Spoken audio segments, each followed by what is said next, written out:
അനുനിമിഷ വിശ്വാസ ജീവിതത്തിൽ വീഴ്ചകൾ സംഭവിച്ചിട്ടില്ലേ? വീഴ്ചകൾ സംഭവിച്ചിട്ടില്ലേ? ഭാര്യ-ഭർത്തൃ ബന്ധത്തിൽ വീഴ്ചകൾ സംഭവിച്ചിട്ടില്ലേ? ഇല്ലേ?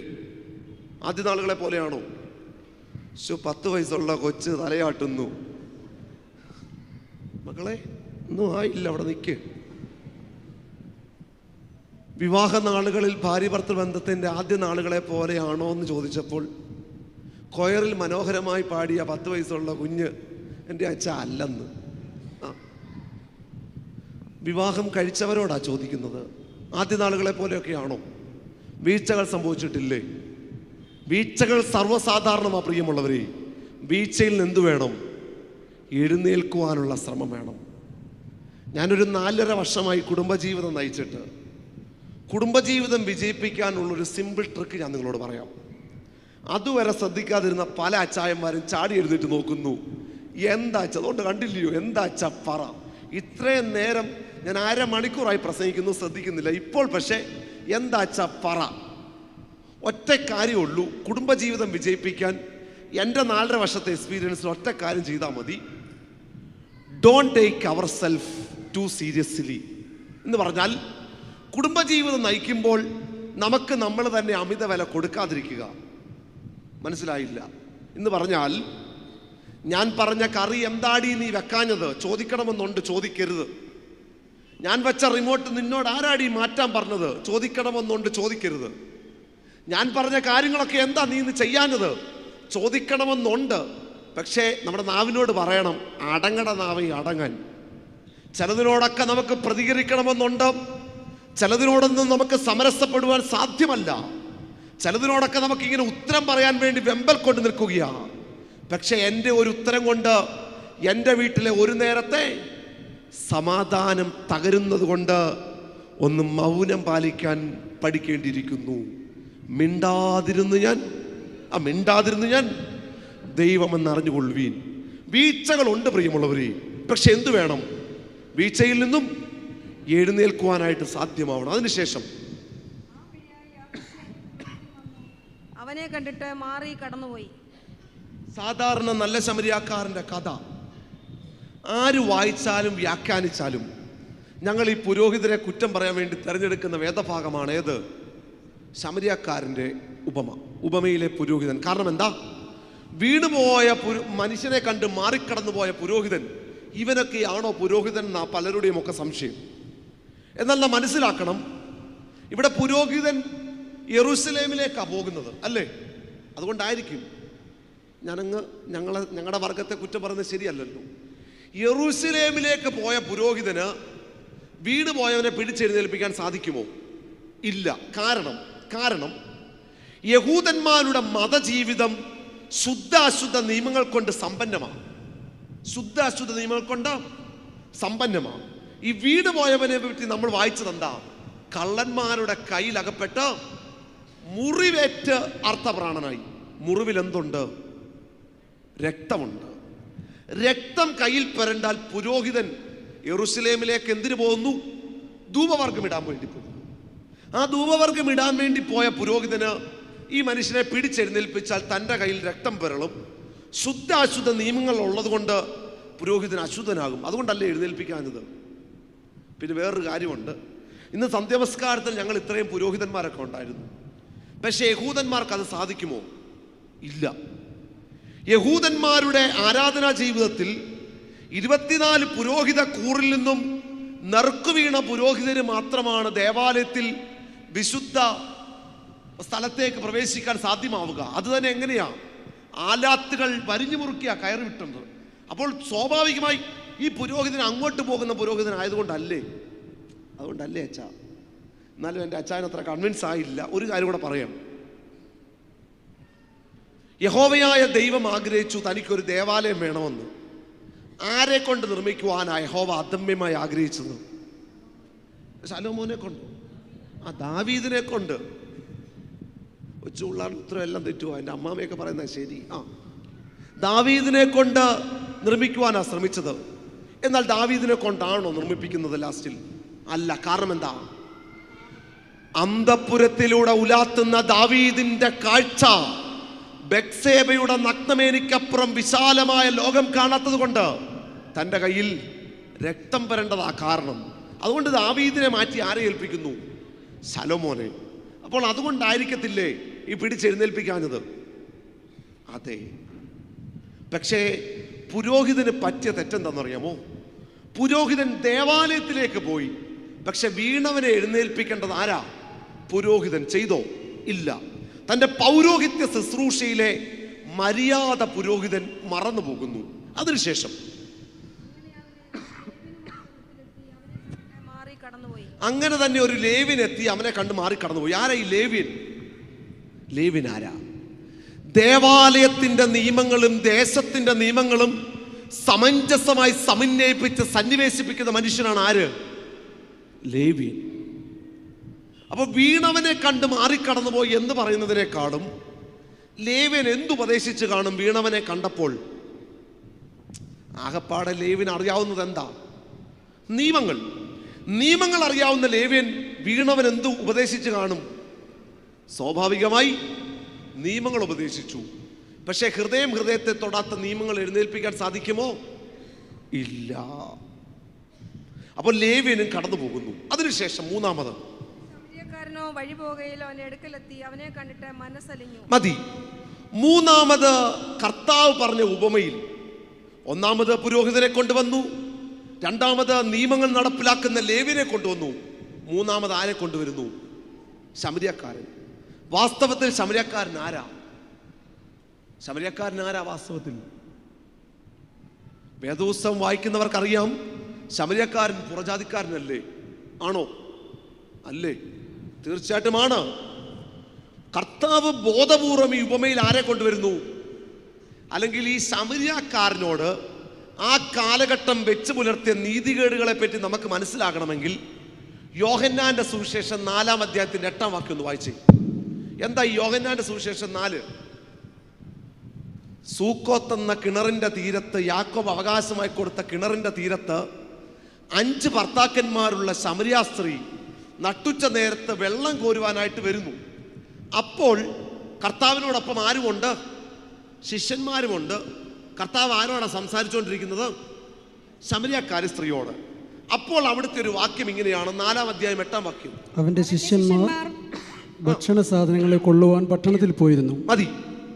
അവന്റെ ശിഷ്യന്മാർ ഭക്ഷണ സാധനം കൊള്ളുവാൻ പട്ടണത്തിൽ പോയി എന്നാണ്. യഥാർത്ഥത്തിൽ ആ വാക്യം തെറ്റാണ്. നമ്മുടെ ഇരിക്കുന്ന വേദപുസ്തകം ബൈബിൾ സൊസൈറ്റിയുടെ വേദപുസ്തകമാണ്. അതിൻ്റെ കുഴപ്പമെന്ന് പറഞ്ഞാൽ കിങ് ജെയിംസ് വേർഷൻ എന്ന ഇംഗ്ലീഷ് തർജ്ജിമയുടെ മലയാള പരിഭാഷ നമ്മുടെ ഇരിക്കുന്നത്. എന്നാൽ പുതിയ നിയമത്തിൻ്റെ മൂലഭാഷ ഏതാ? ഗ്രീക്ക്. കണിയാമ്പറമ്പിൽ കുര്യനച്ചൻ എഴുതിയ പെഷീത്ത വേദപുസ്തകം സുറിയാനി അതിനോട് ഏറ്റവും തത്തുല്യമായി നിൽക്കുന്നതാണ്. അതിലൊക്കെ നോക്കിയാലും ആ വാക്യം ഇങ്ങനെയാണ്, അവൻ്റെ ശിഷ്യന്മാർ ഭക്ഷണ സാധനം കൊള്ളുവാൻ പുറത്തെ പട്ടണത്തിലേക്ക് പോയെന്ന യഥാർത്ഥത്തിൽ ആ വാക്യം. ഇപ്പോൾ കർത്താവ് ശിഷ്യന്മാർ എവിടെ നിൽക്കുന്നത്? സൂക്കോത്ത് എന്ന് പറഞ്ഞാൽ ശമര്യ പട്ടണം. കർത്താവിൻ്റെ 12 അപ്പോസ്തലന്മാരും ആരായിരുന്നു? ശമര്യക്കാരോ യഹൂദന്മാരോ? യഹൂദന്മാർ. ഭക്ഷണം കൈക്കൊള്ളുവാൻ ശമര്യ പട്ടണത്തിൽ നിൽക്കുമ്പോൾ ശിഷ്യന്മാർ പുറത്തെ പട്ടണത്തിലേക്ക് പോയെന്ന് പറഞ്ഞാൽ എന്താ? അതിൻ്റെ അർത്ഥം എന്താ? യഹൂദന്മാർ ആരുടെ ഭക്ഷണം കഴിക്കുകയില്ല? ശമര്യക്കാരുടെ.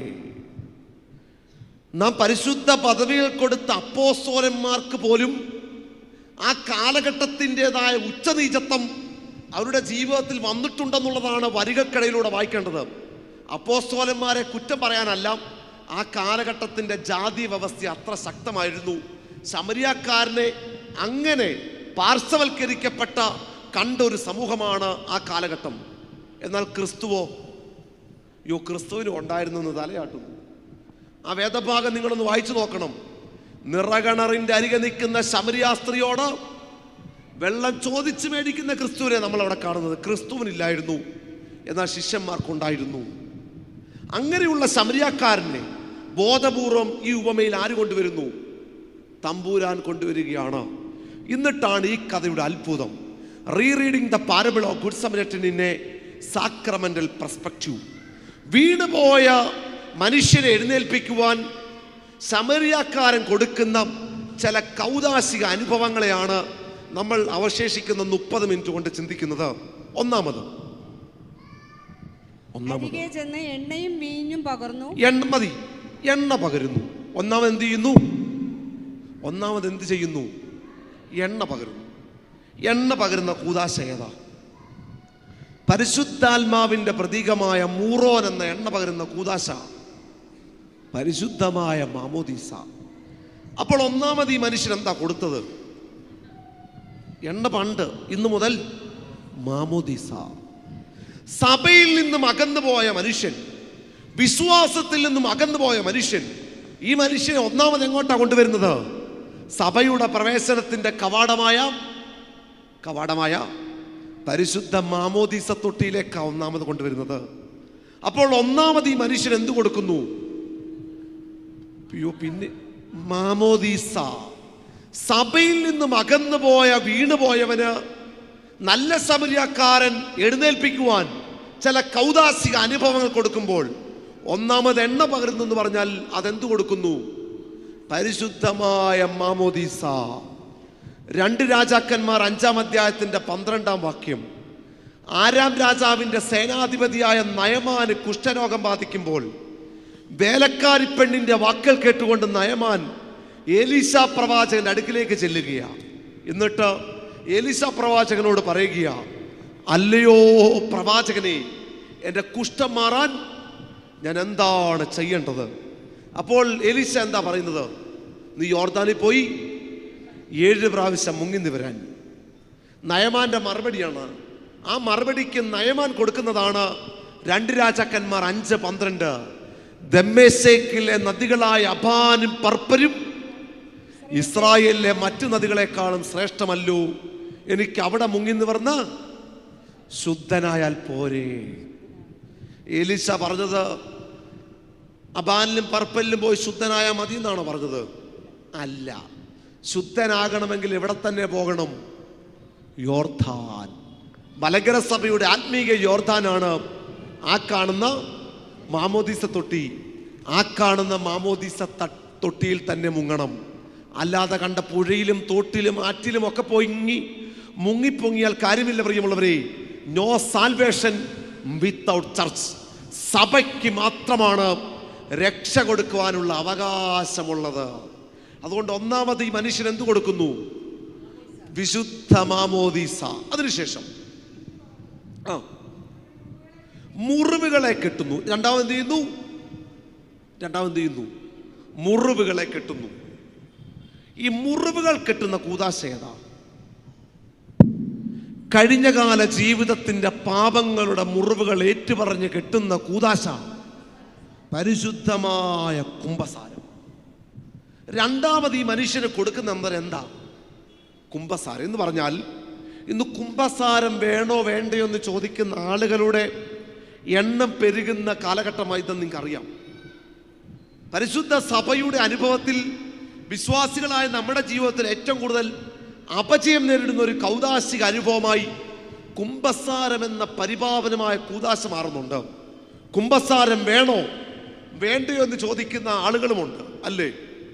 എന്തിനാണ് കുംഭസാരം, എന്താണ് കുംഭസാരം എന്ന് നിങ്ങൾക്ക് മനസ്സിലാക്കണമെങ്കിൽ ഒരു മനുഷ്യനെ ഞാൻ നിങ്ങൾക്ക് പരിചയപ്പെടുത്തി തരാം. ആ മനുഷ്യനെ നമ്മൾ കാണുന്നത് ഉൽപ്പത്തി കൂടാത്ത ആളുകളിലാണ്. ചതിയനെന്നും വഞ്ചകരെന്നും ഉബായി എന്നും വിളിക്കപ്പെട്ട ആ മനുഷ്യന്റെ പേരെന്താ? യാക്കോബ്. ആരാ മക്കളെ? യാക്കോബ്. തൻ്റെ പിതാവ് ആരാ? Who is the father of Jacob? Isaac, ഇസഹാക്ക്. തൻ്റെ പിതാവ് വാർദ്ധക്യ സഹജമായി കണ്ണിന് അന്ധത പിടിച്ചിരിക്കുന്ന സമയത്ത് തൻ്റെ മകൻ യാക്കോബിനെ തടവിക്കൊണ്ട് ചോദിക്കുകയാണ്, ആരാണ് മകനേ നീ? അപ്പോൾ യാക്കോബ് എന്താ പറയുന്നത്? ഞാൻ നിന്റെ മകൻ ഏശാവെന്ന് കള്ളം പറഞ്ഞ് അപ്പനിൽ നിന്നും അനുഗ്രഹം തട്ടിപ്പറിച്ചവനായി ആര് മാറുന്നു? യാക്കോബ് മാറുന്നു. എന്നിട്ട് ലാബാന്റെ ഭവനത്തിലേക്കാണ് യാക്കോബ് പോകുന്നത്. 14 വർഷങ്ങൾക്ക് ശേഷം ഈ യാക്കോബ് തിരിച്ചു വരുന്നുണ്ട്. എന്നിട്ട് ഇപ്പോൾ യാക്കോബ് എവിടെ നിൽക്കുന്നറിയാമോ? യാബോക്കിന്റെ കടത്തീരത്ത് നിൽക്കുന്ന യാക്കോബിനോട് പണ്ട് ഒരു 14 വർഷങ്ങൾക്ക് മുമ്പേ തൻ്റെ അപ്പൻ ചോദിച്ച അതേ ചോദ്യം ഇന്ന് യാക്കോബിനോട് ആരാ ചോദിക്കുന്ന അറിയാമോ? പണ്ട് അപ്പൻ ചോദിച്ച ചോദ്യം എന്തായിരുന്നു? ആരാണ് മകനെ നീ? ഇന്ന് ആരാ ചോദിക്കുന്നത്? യാബോക്കിന്റെ തീരം കടന്നിരിക്കുന്ന യാക്കോബിനോട് ഇന്ന് ചോദിക്കുന്നത് ഉടയ തമ്പുരാൻ. പണ്ട് അപ്പനോട് കള്ളം പറഞ്ഞവൻ ഇന്ന് ദൈവം ചോദിച്ചപ്പോഴോ സത്യം വിളിച്ചു പറയുന്നു. എന്ത് പറയുന്നു? ഞാൻ യാക്കോബ് എന്ന്. അതുകൊണ്ട് യാക്കോബ് ആരായി? ഇസ്രായേൽ. ഇതാണ് കുമ്പസാരം. ഈ ലോക ജീവിതത്തിൽ സഹജീവികളോട്, ജീവിതങ്ങളോട് തെറ്റുപറ്റിയിട്ടുണ്ട്, കുറവുകളുണ്ട്. പക്ഷെ ഉടയ തമ്പുരാന്റെ മുഖത്തേക്ക് നോക്കി കഴിഞ്ഞകാല ജീവിതത്തിന്റെ പാപങ്ങൾ ഏറ്റുപറഞ്ഞ് മുറിവുകളെ കെട്ടുന്ന കൂദാശയാണ് എന്ത്?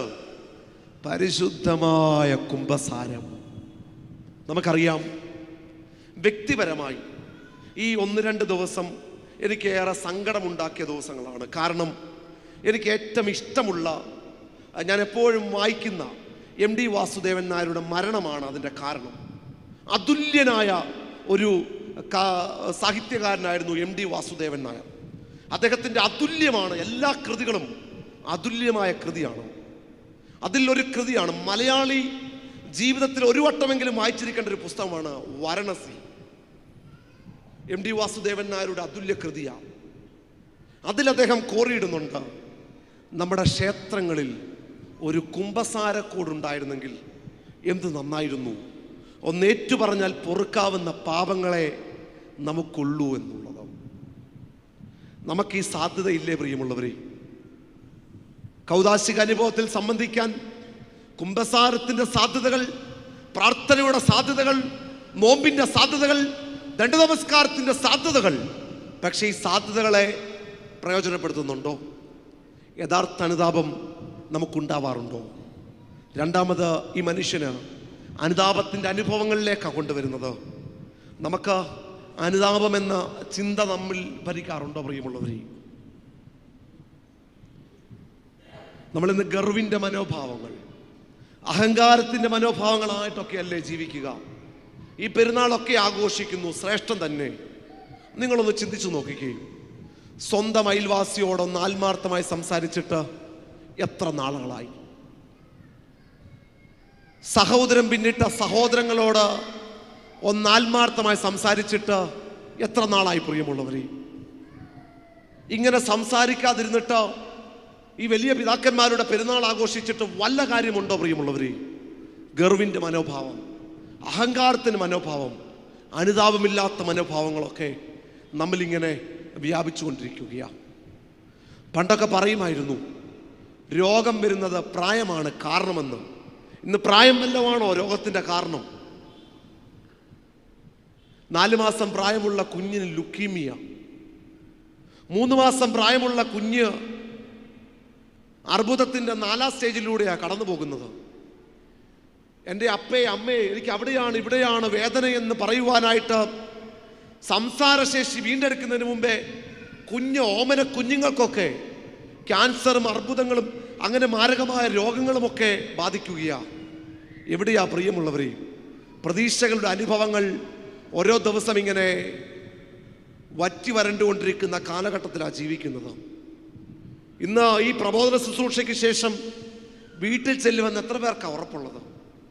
നാളെ രാവിലെ എഴുന്നേൽക്കുമെന്ന് എത്ര പേർക്കാണ് ഉറപ്പുള്ളത്?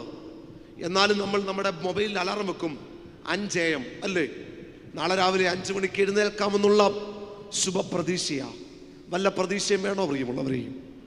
ഇന്ന് അർത്ഥപൂർണമായി ജീവിക്കാൻ നമുക്ക് സാധ്യമാവാതെ നാളേക്ക് വേണ്ടി അല്ല പ്രിയമുള്ളവരെ, ഇന്ന് അർത്ഥപൂർണമായി അനുദിനം അനുനിമിഷം അർത്ഥപൂർണമായി ജീവിക്കാൻ നമുക്ക് സാധ്യമാവേണ്ടിയിരിക്കുന്നു. ഒരു വീട്ടിൽ തന്നെ നമുക്കറിയാം 1ഉം 2ഉം മരണങ്ങൾ സംഭവിച്ചിട്ടുണ്ട് അല്ലേ? മാതാപിതാക്കന്മാർ ജീവിച്ചിരിക്കുമ്പോൾ മക്കളുടെ മരണം കാണേണ്ടി വന്ന ഹതഭാഗ്യവാന്മാരായ മാതാപിതാക്കന്മാരുടെ കണ്ണുനീരിൻ്റെ കഥകൾ നമുക്കറിയാം. പിന്നെ എന്ത് കണ്ടോണ്ടാ നമ്മളിങ്ങനെ അഹങ്കരിക്കുവാൻ? കൂട്ടിവെച്ചതിനൊക്കെ മഴവെള്ളപ്പാച്ചിലിൻ്റെ ആയുസ്സേ ഉള്ളൂ എന്നൊക്കെ നമ്മളെ വീണ്ടും വീണ്ടും പഠിപ്പിക്കുന്നുണ്ട്. പക്ഷെ പഠിച്ചോ? യഥാർത്ഥ അനുതാപം നമുക്കുണ്ടാവണം. ഹോ ദൈവമേ, എൻ്റെ അഹന്തയുടെ ചെറുവട്ടം അണയുമ്പോൾ നിന്റെ നിലാവിനാൽ എന്നെ പ്രകാശിപ്പിക്കണമേ എന്ന് ടാഗോറാണ് ഗീതാഞ്ജലിയിൽ കോറിയിട്ടത്. യഹോവേ രക്ഷിക്കണമേ, ഭക്തന്മാർ ഇല്ലാതെ പോകുന്നു. രണ്ടാമത് ഈ മനുഷ്യന് കൊടുക്കുന്നത് കുംഭസാരമാണെങ്കിൽ. മൂന്നാമത് വാഹനത്തിൽ കയറ്റി എവിടെ കൊണ്ടുപോകുന്നു? വഴിയമ്പലത്തിൽ കൊണ്ടുപോകുന്നു, രക്ഷ ചെയ്തു. വഴിയമ്പലം എന്താ? സത്രം. സത്രം എന്ന് പറഞ്ഞാൽ എന്താ? കൂട്ടായ്മയുടെ ഇടം അല്ലേ? ആണോ? പണ്ട് നമ്മളുടെയൊക്കെ ഈ പോരുവഴിയിലൊക്കെ ഉള്ള കപ്പയും കാച്ചിലും ചേനയും ഒക്കെ നമ്മുടെ വല്യപ്പച്ചന്മാരൊക്കെ കൃഷി ചെയ്യും അല്ലേ? അയ്യോ, പണ്ട് മുതലേ ഗവൺമെന്റ് ജോലിക്കാരായിരുന്നു അച്ഛ ഇവിടെ, അറിയത്തില്ലയോ? ആ, നമ്മൾ എന്ത് ചെയ്യും? ഇതൊക്കെ കാളവണ്ടിയിലൊക്കെ ആക്കി ചങ്ങനാശ്ശേരി ചന്തയിലേക്കോ തിരുവനന്തപുരം ചന്തയിലേക്കോ കൊല്ലം മാർക്കറ്റിലേക്കോ കൊണ്ടുപോകും അല്ലേ? തീർച്ചയായിട്ടും. അന്ന് തന്നെ തിരിച്ചു വരുമോ ഈ അപ്പച്ചന്മാർ? ഇല്ല. രാത്രിയിൽ ഈ കാളവണ്ടിയൊക്കെ എവിടെയെങ്കിലൊക്കെ ഒതുക്കും. എന്നിട്ടോ സത്രത്തിലേക്ക് അഭയം തേടും. എന്തിനു വേണ്ടിയാ കാളവണ്ടിയെ സത്രത്തിൽ കൊണ്ടുപോകുന്നത്? പെട്രോൾ അടിക്കാനോ കാളവണ്ടിക്കോ? ആ, അപ്പൊ സ്വാഭാവികമായി വിശ്രമത്തിന് വേണ്ടി തിരഞ്ഞെടുക്കുന്ന സ്ഥലമാണ് എവിടെ? സത്രം. ഇന്ന് ഞാൻ ഇങ്ങോട്ട് വരുമ്പോൾ ഞാനിങ്ങനെ നോക്കുകയായിരുന്നു.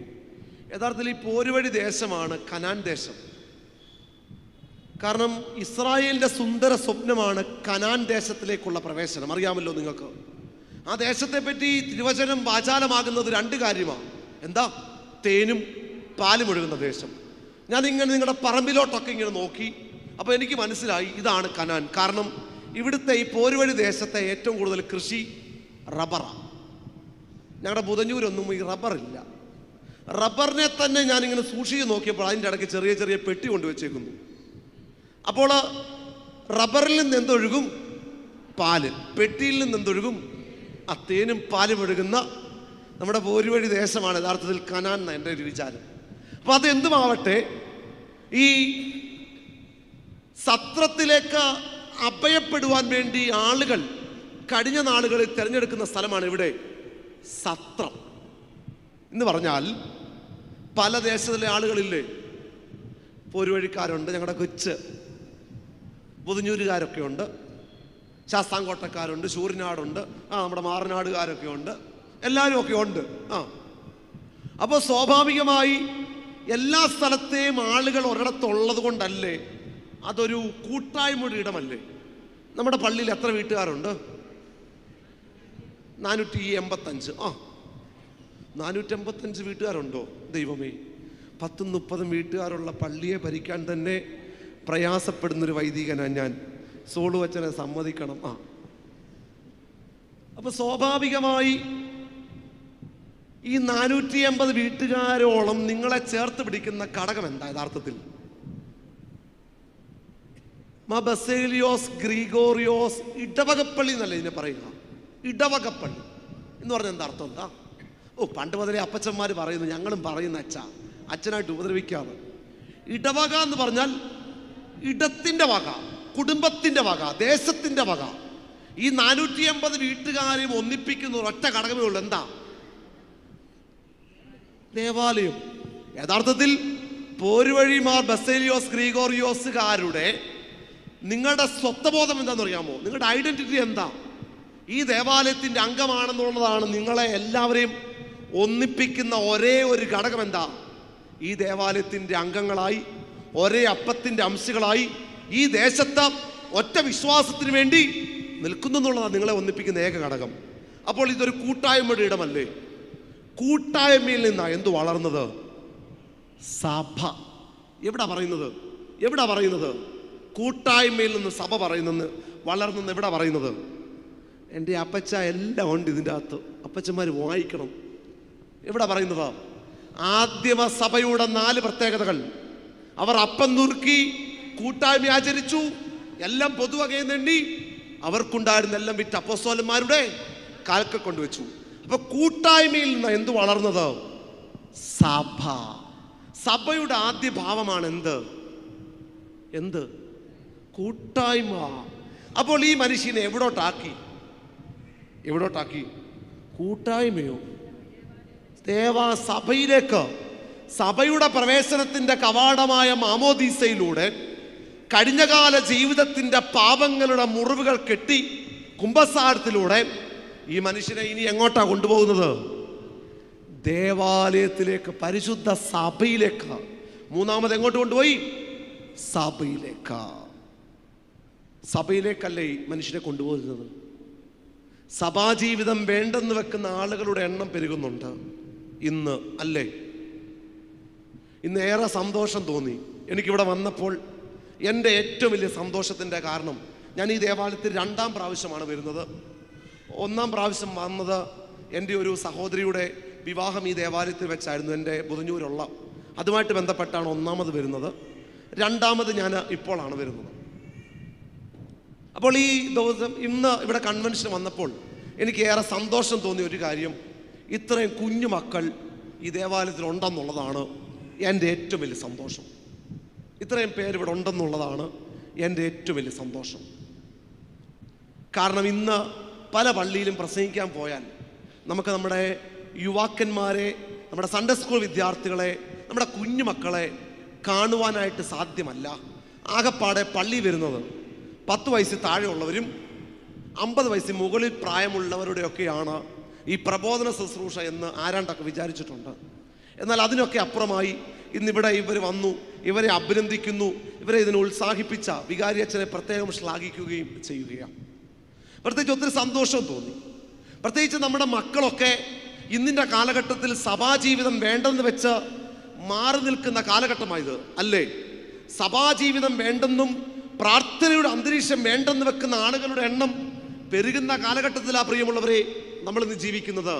അവിടെയാണ് തലമുറകളിലേക്ക് ഈ സഭയുടെ വിശ്വാസത്തെ, ഈ പ്രാർത്ഥനകളെ, നോമ്പിനെ, കൗദാശിക അനുഭവങ്ങളെ കൈമാറുവാനായിട്ട് നമുക്ക് സാധ്യമാവണം. സോമൻ കടലൂരിൻ്റെ മനോഹരമായ ഒരു കവിതയുണ്ട്. യുവാവേ നീ എവിടെയാണ്, യുവാവേ നീ എവിടെയാണ്? തെരുവോരങ്ങളിലെ സമരപ്പന്തലുകളിൽ നീ ഇല്ല. അമ്മയ്ക്ക് ആതുരാലയത്തിൽ കൂട്ടിരിക്കുന്നിടത്തും നീ ഇല്ല. നീ എവിടാടാ യുവാവേ? ഐ മിസ് യൂടാ എന്ന് പറയുന്ന മലയാളത്തിലൊരു കവിത. നമ്മുടെ അനന്തര തലമുറകൾ സഭയിൽ നിന്ന് മാറിപ്പോകുന്നില്ലേ പ്രിയമുള്ളവരെ? അല്ലെങ്കിൽ തന്നെ നിങ്ങൾ എന്നെ ശ്രവിക്കുന്ന മാതാപിതാക്കന്മാരൊന്ന് ശ്രദ്ധിച്ചേ. പ്രാർത്ഥനയുടെ അന്തരീക്ഷം എത്രമാത്രം ശക്തമാണ് നമ്മുടെ കുടുംബജീവിതത്തിൽ. മാതാപിതാക്കന്മാരെ ഓർത്ത് പ്രാർത്ഥിക്കുന്ന മക്കളുടെ എണ്ണം കുറഞ്ഞു പോയിട്ടുണ്ടോ എന്നെനിക്കറിയത്തില്ല. കുറഞ്ഞു പോയിട്ടായിരിക്കും. മക്കൾക്ക് വേണ്ടി കരഞ്ഞ് പ്രാർത്ഥിക്കുന്ന അമ്മയുടെയും അപ്പയുടെയും എണ്ണം കുറയുന്നില്ലേ പ്രിയമുള്ളവരെ? ഇന്ന് ഈ സമൃദ്ധിയൊന്നും ഇല്ലാത്തൊരു കാലഘട്ടം നമുക്കുണ്ടായിരുന്നു. പക്ഷെ അന്ന് എന്തുണ്ടായിരുന്നു? പ്രാർത്ഥന. വസ്ത്രത്തിന് ദാരിദ്ര്യമുണ്ടായിരുന്നു, ഭക്ഷണത്തിന് ദാരിദ്ര്യമുണ്ടായിരുന്നു, ചോർന്നൊലിക്കുന്ന പുരകളൊക്കെ ആയിരുന്നു. പക്ഷെ അന്ന് എന്തുണ്ടായിരുന്നു? പ്രാർത്ഥന. ഇന്ന് മനോഹരമായ ഭവനങ്ങളാണ് നമുക്കല്ലേ? എന്തോ മനോഹരമായ ഭവനങ്ങളാണ്. ഭക്ഷണത്തിന് ദാരിദ്ര്യമുണ്ടോ ഇന്ന്? ഇല്ല. വസ്ത്രത്തിനോ? എന്താ സ്ത്രീകൾക്കൊന്നും സന്തോഷമില്ലാത്ത വസ്ത്രത്തിനോ? നിങ്ങളുടെ അലമാരിയൊക്കെ ഒന്ന് ചിന്തിച്ചേ. അലമാരി, തുണി വെച്ചേക്കുന്ന അലമാരി ഇങ്ങോട്ട് തുറക്കുമ്പോൾ ഇങ്ങോട്ട് ചാടുന്ന രീതിയിലല്ലേ കുത്തിക്കയറ്റി വെച്ചിരിക്കുന്നത്. ദൈവം നമുക്ക് സമൃദ്ധിയൊക്കെ തന്നിരിക്കുകയാ. പക്ഷെ ഇപ്പോൾ ഇല്ലാത്തത് എന്താ? പ്രാർത്ഥന. പ്രാർത്ഥിക്കുന്ന ആളുകളാ, ഇല്ലയോ? ആണ്. നിങ്ങളുടെ സോളു അച്ഛൻ എന്നെ പ്രസംഗിക്കാൻ വിളിച്ചപ്പോഴേ പറഞ്ഞു, എൻ്റെ അച്ഛ പ്രാർത്ഥന മല്ലന്മാരാണ് ഞങ്ങളുടെ പോരുവഴിക്കാരെന്ന്. അച്ഛൻ പറഞ്ഞത് സത്യമാണോ തള്ളിയതാണോ എന്നുള്ളത് ഇപ്പം ഞാൻ പറയാം. അച്ഛൻ ഒന്ന് പരീക്ഷിക്കട്ടെ. അയ്യോ, അച്ഛൻ നെഞ്ചത്ത് കൈവച്ചത്. അച്ഛാ പരീക്ഷിക്കൊന്നും വേണ്ട, അവരെല്ലാം പ്രാർത്ഥിക്കുന്ന ആളുകളാണെന്ന് അച്ഛൻ വീണ്ടും പറയുന്നത്. ഇവിടെ ഇരിക്കുന്ന 15 വയസ്സിൽ താഴെയുള്ളവർ എൻ്റെ കൂടെ പാടണം. ഈ 15 വയസ്സിൽ താഴെയുള്ളവർ പാടാൻ പറഞ്ഞ എന്തുകൊണ്ടാണെന്നറിയാമോ? അതിൽ മുകളിൽ പ്രായമുള്ളവർ പാടാൻ പറഞ്ഞാൽ പണ്ട് വല്യപ്പച്ചനും വല്യമ്മച്ചയും ജീവിച്ചിരുന്നപ്പോൾ അവർ പാടിയ നിങ്ങളുടെ ഓർമ്മയിലുണ്ട്. നിങ്ങളിപ്പോൾ പാടുന്നത് കേൾക്കുന്നത് ആരാ? ഇവിടെ ഇരിക്കുന്ന 15 താഴെയുള്ളവർ എൻ്റെ കൂടെ ചേർന്ന് പാടണം കേട്ടോ. 15 താഴെയുള്ളവർ. അതിരാമിലെത്തി സന്നിധി. 15 താഴെയുള്ളവർ അമ്മാമ നല്ല പാട്ടാ, ആ ഓറഞ്ച് സാരി ഇട്ടേക്കുന്ന അമ്മാമ നല്ല പാട്ടാ. പക്ഷെ 15 താഴെയുള്ളവർ പാടാൻ പറയുമ്പോൾ 30-ൻ്റെയും 40-ൻ്റെയും 50-ൻ്റെയും നിറവ് കഴിഞ്ഞ് 60-ലൂടെ നടന്നു പോകുമ്പോൾ എൻ്റെ അമ്മാമ്മയുടെ ആഗ്രഹം നല്ലതാ 15 താഴെ ആകാനുള്ള. പക്ഷെ കാലചക്രം അത്രയൊന്നും അല്ലല്ലോ കടന്നു പോയത്. 15 താഴെയുള്ളവർ മാത്രം പാടിയാൽ മതി. അതിരാവിലെ തിരുസൻ പാടിക്കേ. എന്താ അറിയത്തില്ലേ? ഇല്ല. എന്നാ ശരി, വേറെ ചിലവരുടെയൊക്കെ മുഖം പറയുന്നത്, എൻ്റെ അച്ഛൻ ഞങ്ങളുടെ വീട്ടിലെ പാട്ടുപുസ്തകത്തിൽ ഈ പാട്ടില്ല. എന്നാ പിടിച്ചോ. പ്രത്യാശയോടിതാ ഭക്തരങ്ങുണരുന്നേ പാട്. മാമേ ആധാർ കാർഡ് കാണിച്ചിട്ടേ ഇന്ന് പോകാവൂ. എവിടെ എത്തി നിൽക്കുന്നു പ്രാർത്ഥന? പ്രാർത്ഥനയുടെ അന്തരീക്ഷം എവിടെയാ പ്രിയമുള്ളവരെ? ദൈവം നമുക്ക് സമൃദ്ധിയൊക്കെ തന്നിട്ടുണ്ട്. കഴിഞ്ഞ നാളുകളിൽ ഈ സമൃദ്ധിയൊന്നുമില്ലാത്ത കാലഘട്ടത്തിൽ പ്രാർത്ഥന ഉണ്ടായിരുന്നു. ഇന്ന് സമൃദ്ധി വന്നപ്പോൾ പ്രാർത്ഥന ഇല്ലാതായിരിക്കുന്നു. ഒരു കീറത്തുണി തലയിലിട്ട് വല്യപ്പച്ചനെ കൂട്ടുപിടിച്ച് അനന്തര തലമുറയ്ക്ക് വേണ്ടി മുട്ടുമേൽ നിന്ന് പൊട്ടിക്കരഞ്ഞ കഴിഞ്ഞകാല അനുഭവങ്ങൾ നമ്മുടെ കുടുംബജീവിതത്തിൽ ഉണ്ടായിരുന്നു. ഇന്നോ നമ്മുടെ കുഞ്ഞു മക്കളൊക്കെ, മക്കളെ പള്ളി വന്നിട്ട് വീട്ടിൽ തിരിച്ചു ചെല്ലുമ്പോൾ ചെയ്യുന്നൊരു പരിപാടിയുണ്ട്. എന്താണെന്നറിയാമോ? നിങ്ങൾക്കറിയാമല്ലോ, നിങ്ങളുടെ സോളുവച്ചന് അല്ലയോ അച്ഛൻ പ്രധാന ശുശ്രൂഷനൊക്കെ വീട്ടിരിപ്പുണ്ടാവും. ധാരാളം കളറിലെ കാപ്പയൊക്കെ ഉണ്ട് അല്ലയോ? ഉണ്ടല്ലോ. ഏതൊക്കെ കളറിലെയാ? ഉണ്ട്. ഓക്കെ. അപ്പോൾ നമ്മുടെ 5, 6, 7 വയസ്സൊക്കെയുള്ള കുഞ്ഞു മക്കൾ ഇവിടെ വന്ന് അച്ഛൻ്റെ മനോഹരമായ ശബ്ദത്തിലെ ആ വിശുദ്ധ കുർബാനയും ഒക്കെ കണ്ടിട്ട് വീട്ടിൽ ചെല്ലുമ്പോൾ കാണിക്കുന്നൊരു പരിപാടിയുണ്ട്. എന്താ? അച്ഛൻ്റെ മനോഹരമായ കാപ്പയെ അനുസ്മരിപ്പിക്കും വിധം ഞാനും പണ്ട് കാണിച്ചിട്ടുണ്ട്, അതുകൊണ്ടായി പറയുന്നത്. അമ്മയുടെ സാരിത്തുഞ്ചും ഷാളുമൊക്കെ പുറം വഴി ഇങ്ങനെ ഇടും അല്ലയോ? എന്താ?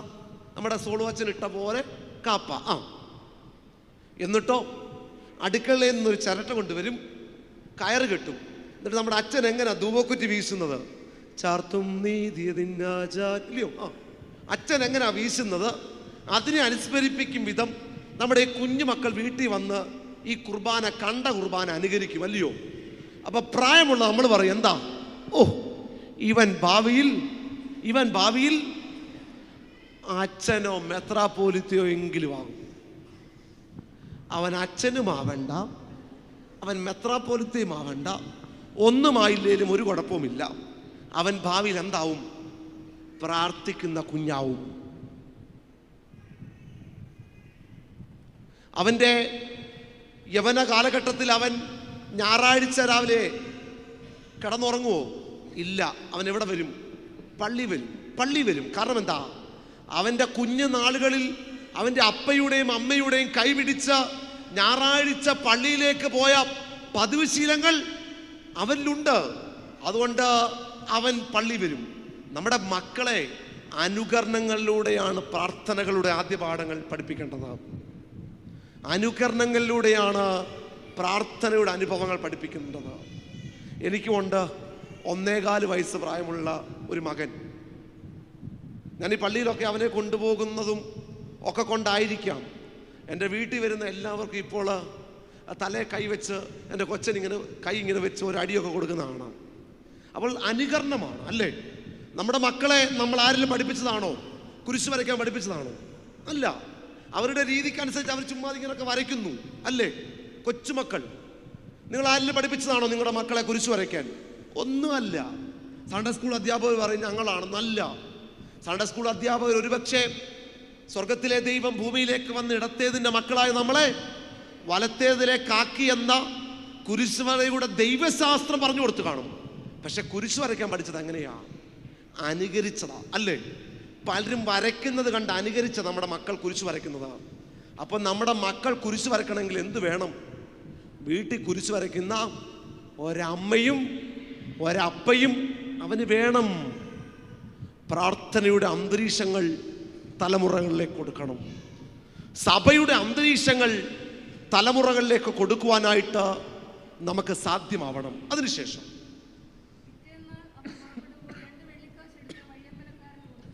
2 വെള്ളിക്കാശ് എടുത്ത് വഴിയമ്പലക്കാരന് കൊടുത്തു. ഇപ്പോൾ ആ മനുഷ്യൻ എവിടെയായി? വീണ് പോയ ആ മനുഷ്യൻ ഇപ്പോൾ എവിടെയായി? സത്രത്തിലോ സഭയിലാണ്. എന്നിട്ട് എന്ത് കൊടുക്കുന്നു? എൻ്റെ അച്ഛൻ എന്ന് പറഞ്ഞാൽ എനിക്ക് അച്ഛനെ ഏറെ പ്രതീക്ഷയാണ്. ഒന്ന് പറഞ്ഞേ. 2 വെള്ളിക്കാശ് കൊടുത്തു, ദേവാലയത്തിലാക്കി അല്ലേ, അല്ലെങ്കിൽ സഭയിലാക്കി. ഇപ്പോൾ ഈ മനുഷ്യനെ നമുക്ക് എന്ത് വിളിക്കാം? ഈ വീണു പോയവനെ മാമോദീസ ഏറ്റ് സഭയിലേക്ക് വന്നില്ലേ? അപ്പോൾ ആരാധന? നമ്മുടെ കുഞ്ഞു മക്കളെ, തലതൊട്ട അപ്പനും അമ്മയും ഒക്കെ ആണല്ലോ ഇവിടെ ഇരിക്കുന്നത്. അല്ലെ മാമോദീസയ്ക്ക് കുഞ്ഞു വന്നിട്ടുള്ളവരല്ലേ? ആണ്. മാമോദീസയ്ക്ക് വരുമ്പോൾ നമ്മുടെ കുഞ്ഞു മക്കളെ നമ്മൾ എന്താ വിളിക്കുന്നത്? അല്ലെങ്കിൽ സഭ എന്താ വിളിക്കുന്നത്? മാമോദീസ ഏൽക്കുന്നതിന് മുമ്പ് തക്കുടു, വാവേ, പഞ്ചാരി, അതൊക്കെ നമ്മുടെ വീട്ടിൽ നമ്മൾ വിളിക്കുന്നു. എന്നാൽ സഭ മാമോദീസയ്ക്ക് മുന്നേ കുഞ്ഞിനെ വിളിക്കുന്ന പേരാണ് സ്നാനാർത്ഥി. ഒന്ന് പറഞ്ഞേ, സ്നാനാർത്ഥി. മാമോദീസ ഏറ്റു കഴിഞ്ഞാലോ? മാമോദീസ ഏറ്റു കഴിഞ്ഞാൽ ഈ കുഞ്ഞാരായി? വിശ്വാസി. ആരായി? പിന്നെ ജീവിതം നമ്മളെ പോലെയൊക്കെ ആണെങ്കിലോ അവിശ്വാസി ആണോ? അല്ല, വിശ്വാസി. വിശ്വാസിക്ക് മാത്രം ലഭിച്ച 2 വെള്ളി നാണയം എന്ന് പറഞ്ഞാൽ എന്താ? എന്ന് പറഞ്ഞാൽ പുതിയ നിയമത്തിൽ എത്ര തരത്തിലുള്ള നാണയങ്ങളുണ്ടെന്ന് നിങ്ങൾക്ക് അറിയാമോ? 2 തരത്തിലുള്ള നാണയങ്ങളേ ഉള്ളൂ. എത്ര തരത്തിലാ? 2. ഏതൊക്കെയാന്ന് പറയാമോ? സ്വർണം. ഉത്തരം വളരെ തെറ്റ്. ദ്രഹ്മ, അതോടൊപ്പം തന്നെ വെള്ളി. ദ്രഹ്മയും വെള്ളിയുമേ ഉള്ളൂ. എവിടെ? ദ്രഹ്മ കേട്ടിട്ടില്ലേ? പലരും അത്ഭുതത്തോടു കൂടി നോക്കുന്നു. ദ്രഹ്മ. ലൂക്കോസിന്റെ സുവിശേഷം 15-ാം അധ്യായത്തിന്റെ 8-ാം വാക്യം, ഒരു സ്ത്രീക്ക് 10 ദ്രഹ്മ നാണയങ്ങൾ ഉണ്ടെന്നിരിക്കട്ടെ, 1 കളഞ്ഞു പോകുമ്പോൾ വിളക്ക് കത്തിച്ചു അടിച്ചു വാരി. എന്താ അവിടെ? ദ്രഹ്മ. കൈസർക്കുള്ളത് കൈസർക്ക്, ദൈവത്തിനുള്ള ദൈവത്തിന് എന്ന് പറഞ്ഞുകൊണ്ട് ചതുർദ്രഹ്മ പണം, തലവരിപ്പണം കൊടുക്കുന്നു. എത്ര ദ്രഹ്മയാ? ചതുർദ്രഹ്മ എന്ന് പറഞ്ഞാൽ സംസ്കൃതമാണ്. 1 2 3 4 5 6 8 10 11 13 എന്ന് പറഞ്ഞാൽ സംസ്കൃതം 1 2 3 4. ചതുർദ്രഹ്മ എന്ന് പറഞ്ഞാൽ എന്താ? 4 ദ്രഹ്മ. അപ്പൊ 2 തരത്തിലുള്ള നാണയങ്ങളെ എവിടെ ഉള്ളൂ പുതിയ നിയമത്തിൽ? ഏതൊക്കെയാ? വെള്ളിയും ദ്രഹ്മയും. ഇതിലേതിനാ ഏറ്റവും വില എന്നറിയാമോ? ഏറ്റവും വില ഏതിനാ? ഇത് 2-ൽ. ഇപ്പൊ നമ്മുടെ സ്ത്രീകള് സ്വർണമായിട്ടായിരുന്നെങ്കിൽ ഇപ്പോൾ പറഞ്ഞതിന് 59,512 ഇന്നത്തെ വില അല്ലേ? പക്ഷെ വെള്ളിയും ദ്രഹ്മയും നമുക്ക് താല്പര്യമില്ലല്ലോ. ഞാനൊരു അപ്പനായിട്ട് 1.25 വർഷത്തോളമായി. എൻ്റെ മകൻ്റെ 28-നും മാമോദീസയ്ക്കുമൊക്കെ പലരെയും വിളിച്ചു. എൻ്റെ ബന്ധുമിത്രാദികളെ, പ്രിയമുള്ളവരെയൊക്കെ വിളിച്ചു. അവരൊക്കെ എൻ്റെ മകന് കുറേ സ്വർണങ്ങളുമായിട്ടൊക്കെയാണ് വന്നത്. കൊണ്ടുവന്ന അവർക്കും സന്തോഷം, എനിക്കതിനേക്കാളും സന്തോഷം. അപ്പോൾ അടുത്ത നാളിൽ നമ്മുടെ കേന്ദ്ര ബഡ്ജറ്റ് നിർമ്മലാ സീതാറാം അവതരിപ്പിച്ചു അല്ലേ? ആരാ ഈ നിർമ്മലാ സീതാറാം? എൻ്റെ കർത്താവേ. സങ്കീർത്തനം 23 പാഠപുസ്തകത്തിൻ്റെ കുത്തിക്കെട്ടുകൾക്കുള്ളിലുമല്ലാതെ ഞങ്ങളൊന്നും വായിക്കുകയില്ല. കേന്ദ്ര നിങ്ങൾക്കറിയാം, സ്വർണത്തിൻ്റെ ഏകദേശം 2000 രൂപയോളം സെസ് എടുത്ത് മാറ്റി. അപ്പോൾ സ്വർണത്തിന് ഇച്ചിരി വില കുറഞ്ഞു. അപ്പോൾ എൻ്റെ ഭാര്യ പറയുകയാണ് എന്നോട്, എൻ്റെ അച്ഛ, നമ്മുടെ മകൻ ഇത്രയും വളയും മോതിരവും ഒക്കെ കിട്ടി അവന്, എന്തായാലും ഇപ്പോൾ ഇതൊന്നും ഇവൻ ഇടാനായിട്ട് പോകുന്നില്ല, സ്വർണത്തിൻ്റെ വില കുറഞ്ഞു നിൽക്കുകയാണ്, നമുക്കെന്ത് ചെയ്യാം? ഇതൊക്കെ കൊണ്ട് വിറ്റിട്ട് എനിക്കൊരു 3-4 തരത്തിലെ കമ്മലും ഒരു 3-4 തരത്തിലെ വളയും മേടിക്കാമെന്ന ഭാര്യ പറഞ്ഞത്. ഞാൻ അതിനേക്കാളും വലിയ ബുദ്ധിമാനായതുകൊണ്ട് ഞാൻ പറഞ്ഞു, എടി, നമ്മുടെ കേരളത്തിൻ്റെ ബഡ്ജറ്റ് അവതരിപ്പിച്ചിട്ടില്ല, ഖജനാവ് കാലിയാണെന്നാണ് എപ്പോഴും പറഞ്ഞുകൊണ്ടിരിക്കുന്നത്. എന്നാൽ അവതരിപ്പിക്കുമ്പോൾ ഇനിയും സ്വർണത്തിന് വില കുറയും, നമുക്ക് അന്നേരം വല്ലതും നോക്കാമെന്ന് പറഞ്ഞിങ്ങനെ തട്ടിവിട്ടുകൊണ്ടിരിക്കുകയാണ്. അപ്പോൾ സ്വർണമായിരുന്നെങ്കിൽ ഇവിടെ ഇരിക്കുന്ന അമ്മമാരെല്ലാം പറഞ്ഞിരുന്നെന്ന് എനിക്കറിയാം. പക്ഷെ വെള്ളിയും ദ്രഹ്മയോടും നമുക്കത്ര താല്പര്യമില്ലല്ലോ. യഥാർത്ഥത്തിൽ ദ്രഹ്മയേക്കാളും വില എന്തിനാണെന്നറിയാമോ? വെള്ളിക്ക. അപ്പോൾ ആ കാലഘട്ടത്തിലെ ഏറ്റവും മൂല്യമുള്ള, ഏറ്റവും വിലയുള്ള 2 വെള്ളി നാണയം ആര് കൊടുക്കുന്നത്? വഴിയമ്പലക്കാരനല്ല, ഇപ്പോൾ സഭയ്ക്ക് ആര് കൊടുക്കുന്നത്? ശമരിയക്കാരൻ കൊടുത്തിട്ട് ഈ മനുഷ്യനെ എവിടേക്കാക്കി? സഭയിലേക്കാക്കി.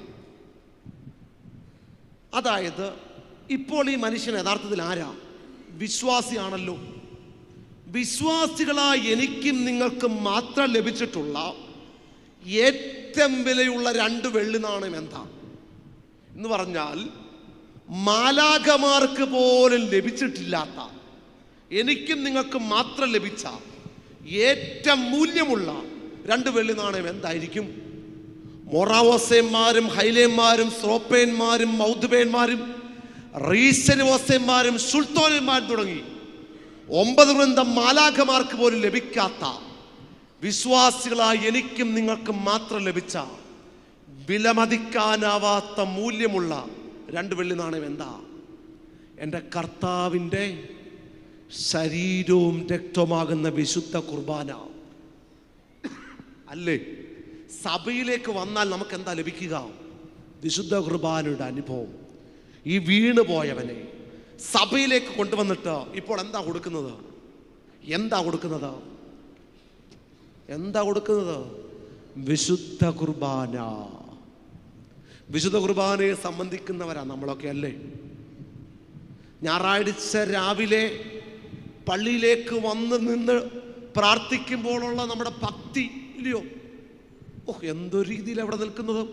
കൈകൂപ്പി സ്തുതിയും സ്തോത്രമൊക്കെ ചൊല്ലിക്കൊണ്ട് ഈ ദേവാലയത്തിൻ്റെ ഉള്ളറകളിൽ നമ്മളിങ്ങനെ നിൽക്കുമ്പോൾ, ഭക്തിസാന്ദ്രമായി ഇങ്ങനെ നിൽക്കുമ്പോൾ, 9 വൃന്ദം മാലാഖമാർ നമ്മുടെ തലയ്ക്ക് ചുറ്റും ഇങ്ങനെ ഊളിയിട്ട് പറക്കുന്ന രീതിയിലാണ് നമ്മുടെ ഭക്തിസാന്ദ്രമായി ഇവിടെ നിൽപ്പ്.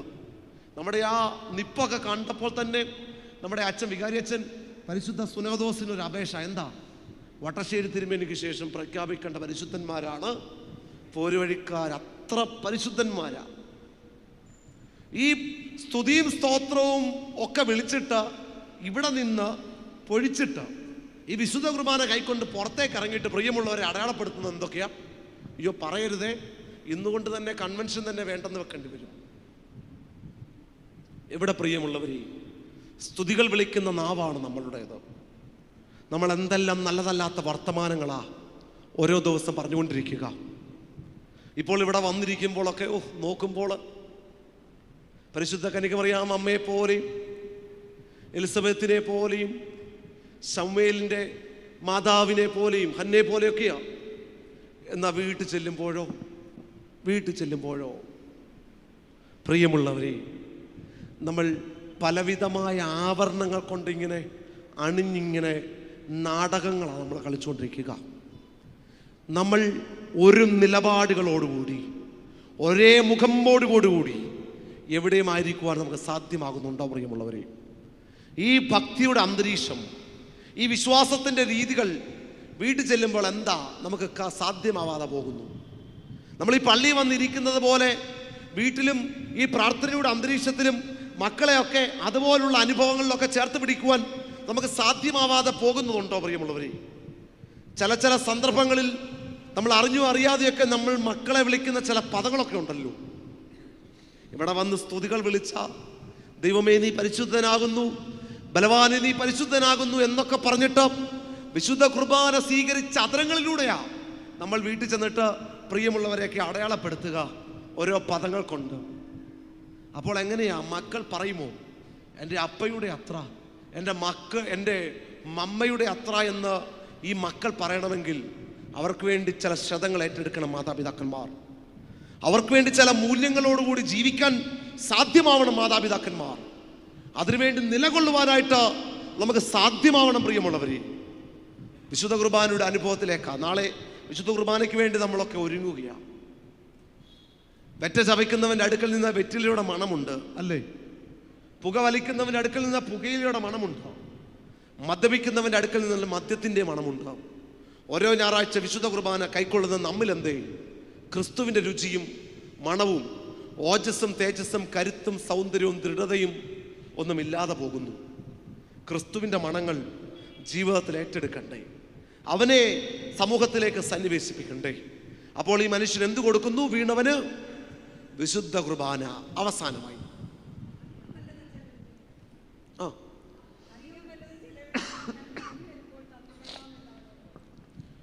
ഈ വീണവനെ പരിശുദ്ധ മാമോദീസയും കുമ്പസാരത്തിൻ്റെ അനുഭവങ്ങളും സഭയിലേക്ക് കൊണ്ടുവന്ന് വിശുദ്ധ കുർബാന കൈക്കൊള്ളു അനുഭവത്തിലേക്ക് കൊണ്ടുവന്നിട്ട് പറയുകയാണ്. എന്ത് പറയുകയാണ്? ഈ മനുഷ്യനെ എവിടെയാക്കി? സഭയിലാക്കി. എന്നിട്ട് പറയുകയാണ്, ഈ ശമര്യക്കാരൻ പറയുകയാണ്, എന്ത് പറയുകയാണ്? ഞാൻ മടങ്ങി വരുമ്പോൾ അധികം വല്ലതും ചെലവിട്ടാൽ തന്നുകൊള്ളാം. ഞാൻ രണ്ടാമത് വരുമ്പോൾ അധികം വല്ലതും ചെലവിട്ടാൽ തന്നുകൊള്ളാം. ലോകത്തിൻ്റെ ചരിത്രത്തിൽ ഒരു മനുഷ്യൻ മാത്രമേ പറഞ്ഞിട്ടുള്ളൂ, ഞാൻ രണ്ടാമത് വരുമെന്ന് പറഞ്ഞിട്ടുള്ളൂ. ചരിത്രാതീതൻ ചരിത്രത്തിലേക്കും അപരിമിതൻ പരിമിതിയിലേക്കും ഇറങ്ങി ചരിത്രത്തിൻ്റെ ഭിത്തികളെ AD എന്നും BC എന്നും രണ്ടായി കീറിമുറിച്ച് അങ്ങനെ പറഞ്ഞ ഈ ശമര്യക്കാരൻ വാസ്തവത്തിൽ ആരാ പ്രിയമുള്ളവരെ? ക്രിസ്തു. അതാണ് ഈ കഥയുടെ അത്ഭുതം. ക്രിസ്തു പറഞ്ഞ ഉപമയാണ് ശമര്യക്കാരൻ്റെ ഉപമ. ഈ കഥയിൽ ശമര്യക്കാരൻ ആരാകുന്നതാണ് അത്ഭുതം? ക്രിസ്തു ആകുന്നതാണ് ഈ കഥയുടെ അത്ഭുതം. അതുകൊണ്ട് നമ്മുടെ പെരുന്നാളുകൾ കൊണ്ട് ക്രിസ്തുവിനെ കണ്ടുമുട്ടുവാൻ സാധ്യമാവണം. നമ്മുടെ നോമ്പുകൾ കൊണ്ട് ക്രിസ്തുവിനെ കണ്ടുമുട്ടുവാൻ സാധ്യമാവണം. ഈ പെരുന്നാളിൽ ഈ ദേവാലയത്തിൻ്റെ ഉള്ളറകളിലേക്ക് വരുമ്പോൾ കൗദാശിക അനുഭവങ്ങളിലൂടെ ദൈവത്തെ കണ്ടുമുട്ടുവാനുള്ള കണ്ണുകൾ നമുക്കുണ്ടാവണം. ആ കാഴ്ചകൾക്ക് വേണ്ടി, ആ ഉൾക്കാഴ്ചകൾക്ക് വേണ്ടി നമുക്കും കാതോർക്കാം. ആ കാഴ്ചപ്പാടുകളിലേക്ക് വേണ്ടി നമുക്കും ഇങ്ങനെ നടന്നു നീങ്ങാം. അതിന് സാധ്യമാവട്ടെ. പരിശുദ്ധ റൂഹ നിങ്ങളെ സഹായിക്കട്ടെ എന്ന് പ്രാർത്ഥിക്കുന്നു.